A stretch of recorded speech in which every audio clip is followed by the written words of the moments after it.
Olá, bom dia, tudo bem com vocês? Hoje é dia 13 de novembro, sexta-feira. Estamos concluindo mais uma semana de aula, hein, pessoal? Olha como passa rapidinho, né? Estamos em novembro, olha só, né? Hoje, sexta-feira, nós temos português, matemática e história, tá bem? Vamos dar início, então, à nossa aula de língua portuguesa. Hoje nós temos textos para interpretar. Vamos lá, então? Primeiro texto, a boneca Guilhermina. Esta é a minha boneca, a Guilhermina. Ela é uma boneca muito bonita, que faz xixi e cocô. Ela é muito boazinha também, faz tudo o que eu mando. Na hora de dormir, reclama um pouco, mas depois que pega no sono, dorme a noite inteira. Às vezes, ela acorda no meio da noite e diz que está com sede. Daí eu dou água para ela. Daí ela faz xixi e eu troco a fralda dela. Então eu ponho a Guilhermina dentro do armário de castigo. Mas quando ela chora, eu não aguento.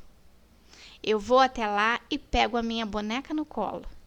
A Guilhermina é a boneca mais bonita da rua. Bonitinho, né, gente? Olha só. Esse texto, né? É da Muylaert, né? É o texto A Boneca, né? As reportagens de Penélope, da editora Companhia das Letrinhas, que fica em São Paulo no ano de 1997. Vamos lá, então. O texto, gente, o texto trata principalmente. Então, assim, vai falar coisas, as aventuras da boneca? Sim, comenta que ela faz xixi, que ela faz cocô, né? Brincadeiras de uma boneca, né? De uma boneca muito especial, sim, do dia a dia de uma menina. Fala um pouquinho, né? Mas o que trata principalmente? O que fala mais? Olha só, a menina, ela fala sobre a boneca dela. E ela fala que é a boneca mais bonita da rua, né? Então, você vai analisar o texto e ver qual é, né, do que o texto trata principalmente, ok? O número 2, a gente tem um outro texto, tá bem? Então, vamos lá. Você sabia que de cada 10 espécies de animais, plantas e micro-organismos, uma ocorre no Brasil? Não? Pois é verdade. E o Cerrado, que abriga cerca de 32 mil espécies, é um dos biomas que mais contribui para esse número tão impressionante. Então, de cada 10, né, pelo menos uma ocorre no Brasil, tá certo? Infelizmente, com a destruição que vem sofrendo, no caso o Cerrado, a importante variedade de espécies do Cerrado está ameaçada. Diversos animais que vivem nesse bioma correm risco de extinção, de desaparecer. E o pior é que alguns deles não são encontrados em outras partes do Brasil nem do mundo. Quer exemplos? Então lá vão.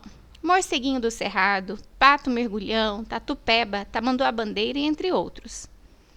Pessoal, esse texto está falando então do Cerrado, não é isso? Do tanto, né, de a diversidade do Cerrado, né? Então, está falando que tem animais, tem espécies que só se encontram no Cerrado. Então, se o Cerrado, né, o tipo de vegetação, sumir, acabar, vai sumir, vai entrar em extinção junto com ele, né? Várias espécies de animais que não são encontrados em lugares nenhum no mundo, além de lá. Tá? Então, tá comentando mesmo. Olha só o assunto, o foco do texto. Esse texto saiu, né, na revista Ciências Hoje das Crianças, online, tá?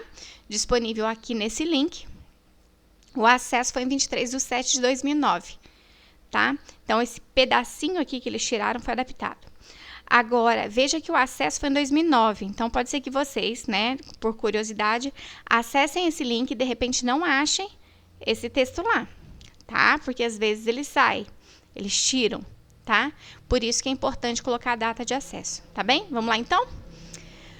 O texto trata, qual é o assunto do texto? a história do cerrado, né? Conta lá onde surgiu, né? Onde que é e tudo mais. A importância da biodiversidade do cerrado, biodiversidade, biovida, diversidade, variedade, variedade de seres vivos do cerrado. Fala sobre a plantação do cerrado ou sobre a lenda do cerrado. Ok? 3. Outro texto. Internet. A internet é uma rede de redes em escala mundial de milhões de computadores que permite o acesso a informações de todo tipo e transferência de dados. A internet permite que possamos nos comunicar de diversas maneiras através de textos, vídeos e imagens com pessoas do mundo inteiro em tempo real, ou seja, na mesma hora. As notícias e informações podem ser colocadas a qualquer momento na internet, permitindo que milhões de pessoas tenham acesso a elas. Bom, pessoal, esse texto, né, também online, está disponível, esteve, né, em 2009 disponível nesse link. Pode ser que ainda esteja, pode ser que não, né? E foi tirado um pedacinho também adaptado, tá certo? Então, vamos lá. O texto, né, o artigo, enfatiza, trata principalmente da importância da internet como meio de comunicação, fala principalmente do mau uso da internet, fala principalmente que a internet é chata, ou fala principalmente que a internet não é importante. Tá? Então, tá bem explícito aqui, né, a resposta, tá? Então, vamos lá.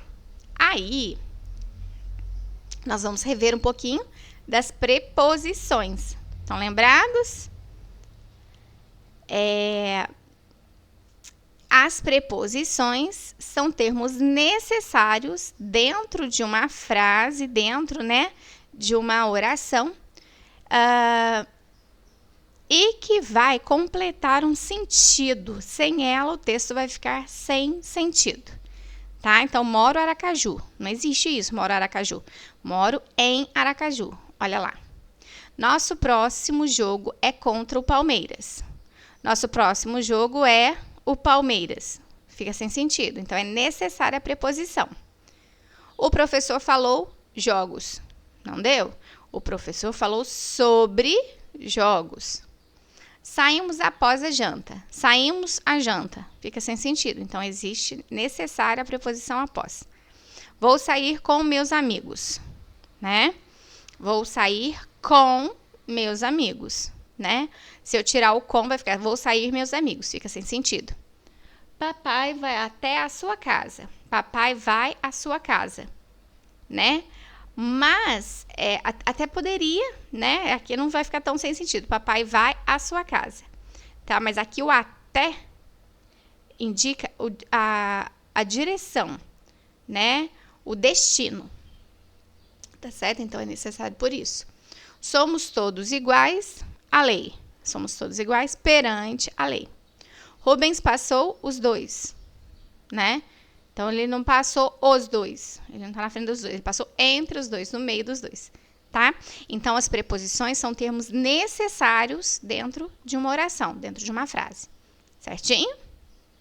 Na nossa matemática de hoje, tá bem tranquilinha. Como diz o povo antigo, tá mamão com açúcar. Vamos lá. Resolva as divisões e veja se é verdadeira a sentença. Tá? Então, o que é a sentença? Aqui diz que 1683 é divisível por 3. Isso quer dizer que está falando ali que se eu pegar 1683, vou dividir por 3 e não vai sobrar nenhum resto. Se isso, você vai fazer a divisão. Se isso for verdadeiro, você põe V. Se não for, você põe F, tá? O 1795 é divisível por 5. Tá dizendo o que é. Se é verdadeiro ou falso, você que vai comprovar. Tá bem? E colocar aqui, V se for verdadeiro e F se for falso. A mesma coisa vocês vão fazer aqui, aqui, aqui e aqui. Ok? Tranquilíssimo, né? Aí, nós vamos para a segunda parte da nossa matemática. Também tranquilíssimo, olha lá. Aqui nós vamos completar esse quadro, nessa tabela, né, com as multiplicações. Então, vamos lá. 3 vezes 3, 9. 3 vezes 4, 12. 3 vezes 5, 15. 3 vezes 6, 3 vezes 7, 3 vezes 8, 3 vezes 9. Depois, 6 vezes 3, 6 vezes 4, 6 vezes 5, 6 vezes 6, 6 vezes 7, 6 vezes 8 e 6 vezes 9. 9 vezes 3, 9 vezes 4, 9 vezes 5, 9 vezes 6, 9 vezes 7, 9 vezes 8, 9 vezes 9. Certinho? E aí, esse aqui é o 3, ó. No computador, às vezes, a gente digita e ele muda lá, ó. É o 2 e o 3. Observe bem a tabela e responda de acordo com os dados contidos nela. Ó, falamos de biodiversidade lá no português, né? E aqui vai falar da biodiversidade de novo. Olha lá. A derrubada das florestas, as queimadas, a poluição dos rios e o tráfico de animais estão entre os fatores que ameaçam a biodiversidade do nosso país, né? Os seres vivos do nosso país, animal e vegetal. A tabela abaixo mostra a quantidade de espécies de animais conhecidas e as espécies de animais ameaçadas do Brasil, tá? Então, vamos lá. Dos mamíferos, a gente tem 732 espécies conhecidas. E cerca de 110 dessas espécies conhecidas estão ameaçadas de extinção. Aqui, as aves.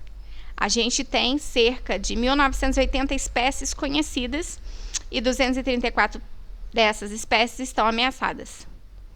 Dos répteis, 732 espécies conhecidas e 80 ameaçadas. Anfíbios, 973 espécies conhecidas e 41 ameaçadas. E os peixes, 4.507 espécies conhecidas e 409 ameaçadas. Tá certo? Com base nessa tabela, nós vamos responder aqui as questões A e B.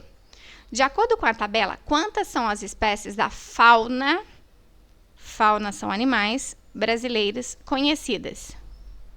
E quantas dessas espécies estão ameaçadas de extinção? Então, o total de espécies conhecidas. É isso que está perguntando aqui. Certo? E depois, quantas dessas espécies conhecidas, qual o total de espécies que estão ameaçadas de extinção? Ok? Compreenderam? Depois, vamos lá. Qual a diferença entre o número total de espécies conhecidas e o número total de espécies ameaçadas de extinção? Aí eu quero a diferença entre essas quantidades. Então, aqui você precisa descobrir o total de espécies conhecidas e o total de espécies ameaçadas. Aqui que você já tem os dois totais, né? O total de espécies conhecidas e ameaçadas, você vai descobrir a diferença entre elas. Ok? Difícil? Não, né? Tranquilo, tranquilíssimo. E aí nós vamos para a nossa aula de história, tá? Nós vimos na aula passada, né? A independência, não é isso? Primeiro a gente viu a família real chegando ao Brasil, né? O processo de independência e o primeiro reinado, né? Do Dom Pedro I, certo? Aí vimos as regências também. Então, vamos recapitular rapidamente aqui, né? Brasil, colônia de Portugal, né? Com as guerras, né, acontecendo lá na Europa, né? Na França, na pessoa do Napoleão Bonaparte, contra a Inglaterra, né? E ameaçando os países que eram favoráveis à Inglaterra. Entrou nessa lista de países ameaçados Portugal, porque era aliado da Inglaterra. Napoleão Bonaparte, ele disse, né? Ele disse que eles iriam, sim, avançar sobre Portugal. O Dom João com medo disso tudo, veio para o Brasil, né? Trouxe com ele a corte e tudo mais. Chegou no Brasil em 1808, né? Ficou aqui, fez algumas coisas, né? Claro, para o próprio conforto, mas acabou transformando a sociedade da época brasileira, né? Favorecendo as camadas mais ricas. Depois que acabou essa guerra lá, na Europa, né? Os políticos, né, em Lisboa, exigiram a volta de Dom João para lá. Ele voltou e largou aqui o Dom Pedro I. Só que, ainda assim, os políticos portugueses estavam pressionando, né, que o Dom Pedro I voltasse para lá. O que ele fez aqui, então? Ele proclamou a independência, né, no 7 de setembro. E aí, precisava se montar uma nova Constituição e tudo mais. Ele resolveu, né, reuniu uma Assembleia para formar a nova Constituição. Porém, ele queria poder absoluto, o que a Assembleia estava segurando, né, os políticos brasileiros estavam segurando. Ele fechou a Assembleia, né, criou do jeito dele uma nova Constituição, onde ele tinha poder absoluto. Houveram várias manifestações contra e tudo mais. O que aconteceu? Ele viu que ele estava sendo realmente muito pressionado, né? Não aguentou, vamos dizer assim, e renunciou, voltando para Portugal. E aí ele deixou aqui o filho dele, menor de idade, com 5 anos, né? O Pedro de Alcântara. E aí, com 5 anos de idade, ele não tinha como resolver as questões políticas brasileiras, administrativas. Então, foi aí que surgiu, né, a regência, que eram políticos, né, influentes no Brasil, que assumiram o papel ali de administração, tá certo? E a manifestação do povo também não foi favorável a toda essa regência. Então, eles vão dar o golpe da maturidade, né? Com 14 anos, o Dom Pedro, no caso aqui o Pedro de Alcântara, vai assumir o trono e vai ser chamado de Dom Pedro II. E aí a gente entra aqui no segundo reinado, tá certo? Deu para rever aí? E enquanto vocês tomam uma aguinha, vão ao banheiro, né, para poder dar uma descansadinha, daqui a pouquinho a gente volta, tá bom? Então peguem aí o livro de vocês para que a gente possa depois dar continuidade a tudo isso. Super beijo, até já!